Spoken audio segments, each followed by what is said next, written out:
मैं कार्ल जंग की सिंक्रोनिसिटी थ्योरी से शुरू करूंगी। साइकोलॉजिस्ट कार्ल जंग ने सिंक्रोनिसिटी का आइडिया दिया, जो तब होता है जब दो इंसिडेंट्स एक साथ होते हैं और उनका कोई स्पेशल मतलब होता है, चाहे दोनों का आपस में कोई कनेक्शन डायरेक्टली हो ही ना। फॉर एग्जाम्पल, सोचो आप बार बार एक रेयर गोल्डन बीटल का सपना देख रहे हो। अगले दिन जब आप अपने दोस्त से इसी सपने के बारे में बात करते हो, एक असली गोल्डन बीटल अचानक से पास आ जाता है। दोनों चीजें, सपना और बीटल का आना, डायरेक्टली कनेक्टेड नहीं है, लेकिन टाइमिंग इतनी परफेक्ट लगती है कि ये सिर्फ एक कॉन्सिडेंस नहीं लगता। जंग के एक रियल लाइफ थेरेपी सेशन में एक पेशेंट ने अपने सपने के बारे में बताया, जिसमें उसने एक गोल्डन स्कैरब बीटल देखा था। जब ये डिस्कशन हो रहा था, तब एक असली स्कैरब बीटल जो उस जगह पर रेयर था, विंडो पर आकर टैप करने लगा। ये अजीब लेकिन मीनिंगफुल इवेंट पेशेंट के लिए एक इमोशनल ब्रेक थ्रू बन गया। जंग का मानना था कि ऐसे परफेक्टली टाइम कोइंसिडेंसेस असल में यूनिवर्स का तरीका होते हैं हमें गाइड या नज करने का। ये सिर्फ रैंडम नहीं होते, इनके पीछे एक डीपर सिंबॉलिक मीनिंग होता है। क्या सच में हमारा और यूनिवर्स का कोई छुपा हुआ कनेक्शन है? एक ऐसी सीक्रेट लैंग्वेज जो हमारी सोल से सीधी बात करती है? ये सोचना अजीब कॉन्सेप्ट लग सकता है, लेकिन क्या पता ये उतना भी इम्पॉसिबल ना हो जितना हमें लगता है। चलो मिलकर इसे समझते हैं। स्वागत है आपका मेरे चैनल में, जिसका नाम है मोटिवेट विद शची सेठ। नमस्ते, मैं हूँ शची सेठ, राइटर, एंटरप्रेन्योर, लाइफ कोच और आपकी अच्छी दोस्त। सच तो ये है कि यूनिवर्स में अपनी जगह समझना मुश्किल काम हो सकता है। ये बिल्कुल उस तरह है जैसे एक बड़े से घास के ढेर में सुई ढूंढना। बस फर्क इतना है कि ढेर इनफाइनाइट है और सुई हमारा अपना वजूद। लेकिन क्या हम बस रैंडमली वास्ट गैलेक्सी में घूम रहे हैं, या फिर कहीं ऐसे साइंस, सिग्नल्स या मैसेजेस है जो हमें इन सबको समझने में हेल्प कर सकते हैं? बहुत लोग मानते हैं कि यूनिवर्स हमसे कम्युनिकेट कर रहा है, हमें ऐसे साइंस और सिग्नल्स भेज रहा है जिनको हम इग्नोर नहीं कर सकते। एंजल नंबर्स जैसे 111, 222 और ऐसे ही और नंबर्स इसका एक एग्जाम्पल है। अजीब कोइंसिडेंसेस से लेकर अनएक्सप्लेन चीजों तक ये एक्सपीरियंसेस कभी कभी हमारी जिंदगी बदल सकते हैं, लेकिन इनके जवाब ढूंढने के बजाय ये और नए सवाल खड़े कर देते हैं। क्या हम बस ज्यादा सोच रहे हैं, या फिर हम सच में इसमें कुछ और गहरा राज छुपा है वो ढूंढ रहे हैं? जब हम यूनिवर्स के रहस्य खोजते हैं, तो हमें अपनी समझ की सीमाओं का सामना करना पड़ता है। ये एक हम्बलिंग एक्सपीरियंस है, लेकिन साथ ही ये एक मौका भी है डीपली सोचने का और नए आइडियाज एक्सप्लोर करने का। तो ये साइंस और सिग्नल्स जो लोग मानते हैं कि यूनिवर्स इन्हें भेज रहा है, ये क्या है? क्या सिर्फ ये हमारी इमेजिनेशन का नतीजा है, या फिर इसमें सच में कुछ और डीप है? जैसे जैसे मैं इस टॉपिक में और डीपली जा रही हूँ ना, मैं सिंक्रोनिसिटी, यूनिवर्स के साइंस और लोग इन्हें अपनी जिंदगी में कैसे इंटरप्रेट करते हैं, इन सबको एक्सप्लोर करना चाहती हूँ। लॉ ऑफ अट्रैक्शन से लेकर क्वांटम एंटेंगलमेंट तक बहुत सारी इंटरेस्टिंग थियोरीज हैं जो हमें यूनिवर्स और हमारे बीच के इस मिस्टीरियस कनेक्शन को समझने में हेल्प कर सकती हैं। इस फिनोमेना का सबसे इंटरेस्टिंग एस्पेक्ट ये है कि लोगों को जिंदगी को कैसे इफेक्ट करता है वो समझ में आता है। छोटे बड़े डिसीजन से लेकर बड़े लाइफ चेंजिंग मोमेंट्स तक यूनिवर्स के दिए गए साइंस और सिग्नल्स हमारी सोच और हमारी लाइफ का मतलब समझने पर गहरा असर डाल सकते हैं। लेकिन सवाल ये है कि ये सिर्फ हमारी सोच और इंटरप्रिटेशन का नतीजा है, या इसके पीछे और कोई गहरी रियलिटी छुपी है? ऐसी एक बुक है the science the secret language of the universe by Laura Lynn. उसके रेफरेंस से चलो इस कॉन्सेप्ट को थोड़ा और डीपली एक्सप्लोर करते हैं।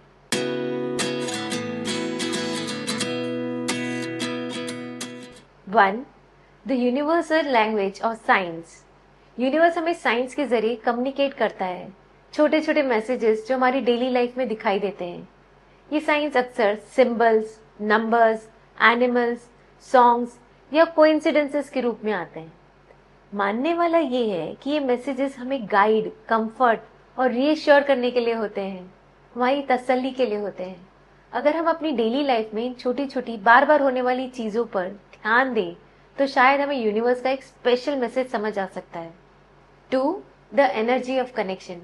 ये पॉसिबिलिटी है कि लोगों के बीच एक एनर्जेटिक कनेक्शन होता है जो शायद हमारे जाने के बाद भी बना रहता है। कई लोग मानते हैं कि उन्हें अपने गुजर चुके लव्ड वन से साइंस मिलते हैं, जैसे कोई स्पेशल एनिमल दिखाई देना या कोई चीज बिना वजह के हिलना। इसका मेन कॉन्सेप्ट ये है कि एनर्जी कभी मरती नहीं, बस फॉर्म चेंज करती है। प्यार और एनर्जी का कनेक्शन हमेशा बना रहता है, चाहे फिजिकल प्रेजेंस चली भी जाए। 3. Recognising the science. सवाल ये है कि हम अपनी डेली लाइफ में साइंस को कैसे पहचानें और कैसे समझें। हर साइन का अपना एक पर्सनल मीनिंग हो सकता है और ये हमें अपनी इंट्यूशंस पर भरोसा करने के लिए एनकरेज करता है।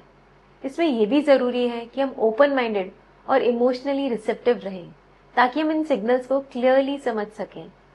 और एक इंटरेस्टिंग बात यह है, जितना ज्यादा हम साइंस पर फोकस करेंगे उतने ही ज्यादा साइंस हमें मिलते रहेंगे। 4. सिंक्रोनिसिटीज एंड मीनिंगफुल कोइंसिडेंसेस। ये सिंक्रोनिसिटीज पर फोकस किया गया है, वो अजीब रैंडम लगने वाले लेकिन डीप मीनिंगफुल कोइंसिडेंसेस। अगर आपको बार बार कोइंसिडेंसेस दिखाई देते हैं तो हो सकता है कि यूनिवर्स का तरीका हो आपको गाइड करने का या किसी चीज की कंफर्मेशन देने का। कहा जाए तो सिंक्रोनिसिटीज सिर्फ रैंडम इवेंट्स नहीं होते, बल्कि डिवाइनली टाइम्ड मैसेजेस होते हैं जो हमें एक स्पेसिफिक डायरेक्शन में पुश करते हैं। 5. Trusting the science. जरूरी है कि हम साइंस पर भरोसा करें, चाहे वो कभी कभी इलॉजिकल या अनक्लियर ही क्यों ना लगे। कई लोगों ने अपनी जिंदगी में साइंस को फॉलो किया और उनका लाइफ चेंजिंग इम्पैक्ट देखा। यह हमें डिवाइन टाइमिंग पर विश्वास रखने के लिए एनकरेज करता है। एक रियल लाइफ एग्जाम्पल में एक लड़की जो अपनी माँ की गुजरने के बाद बहुत परेशान थी, बहुत दुखी थी, उसने यूनिवर्स से एक क्लियर साइन मांगा कि उसकी माँ अभी भी उसके साथ है। उसने स्पेसिफिकली एक बटरफ्लाई देखने की विश की, जबकि उस समय लेट ऑटम था। बटरफ्लाईज का मिलना बहुत मुश्किल होता उन दिनों।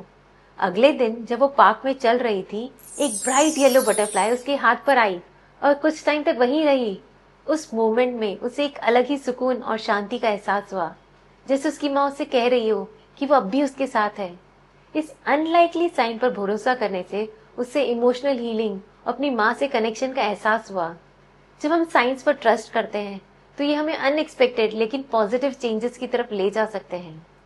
6. Science of healing and hope. कभी कभी साइंस इमोशनल हीलिंग, कंफर्ट और होप का सोर्स बनते हैं। जब हम दुख या मुश्किल समय से गुजर रहे होते हैं, तब ये साइंस बिना एक्सपेक्टेशन के सामने आते हैं, जो हमें सपोर्ट और रीएश्योरेंस का एहसास करवाते हैं। साइंस एक पावरफुल टूल हो सकते हैं इमोशनल हीलिंग और विश्वास को फिर से जगाने के लिए। 7. Science from the other side. कभी कभी ऐसे सिग्नल्स मिलते हैं जो हमारे गुजर चुके लव्ड वंस के द्वारा भेजे गए माने जाते हैं। ये सिग्नल अक्सर ऑब्जेक्ट्स, सॉन्ग, परफ्यूम, सेंट्स या ड्रीम के रूप में दिखाई देते हैं। ये कॉन्सेप्ट ये बताता है कि हमारे गुजरे हुए अपनों से कनेक्शन इन मैसेजेस के जरिए बना रहता है। 8. Asking for sign. हम एक्टिवली, हम्बली यूनिवर्स से स्पेसिफिक साइंस मांग सकते हैं। इसके लिए जरूरी है कि हमारी रिक्वेस्ट क्लियर और मीनिंगफुल हो और फिर पेशेंस के साथ उसका जवाब आने का इंतजार करें। साथ ही हमें इतना विजिलेंट भी रहना चाहिए कि जो साइन मिले उसका सही तरीके से इंटरप्रिटेशन कर सकें। हम यूनिवर्स के साथ मिलकर को क्रिएट कर सकते हैं, अपनी रिक्वेस्ट भेजकर और साइंस को समझकर। 9. The power of love and light. Universe के साइंस का सबसे बड़ा फैक्टर लव और लाइट की पावर है। अगर हम दिल से पॉजिटिव रहें, ग्रैटिट्यूड प्रैक्टिस करें और खुलकर खुश रहकर जिए तो यूनिवर्स से कनेक्शन स्ट्रांग हो जाएगा। जब हम लविंग और पॉजिटिव माइंडसेट रखते हैं तो हम साइंस को और अच्छे से रिसीव और समझ पाते हैं। यूनिवर्स हमेशा हमें साइंस के जरिए मैसेजेस भेजता है। ये हमें गाइड, कंफर्ट और रिएश्योरेंस देता है। अगर हम ओपन और रिसेप्टिव रहें तो हम अपना डिवाइन कनेक्शन स्ट्रांग कर सकते हैं और इनर पीस, डायरेक्शन और होप पा सकते हैं।